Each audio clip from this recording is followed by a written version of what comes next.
जय जगन्नाथ अपेक्षा 31 अगस्त को कहीं 31 अगस्त पवित्र राधाष्टमी राधाराणी कृपा हेले असंभव संभव हो जाए। तो ये दिन आपड़ करेंगे कौन आप मन रखि था प्रथम राधाराणी 32 नाम निहाती भाव में से दिन जप करूँ।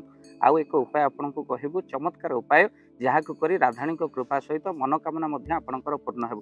तेणु ये सुजोग केवे हाथ छड़ा करूँ ना।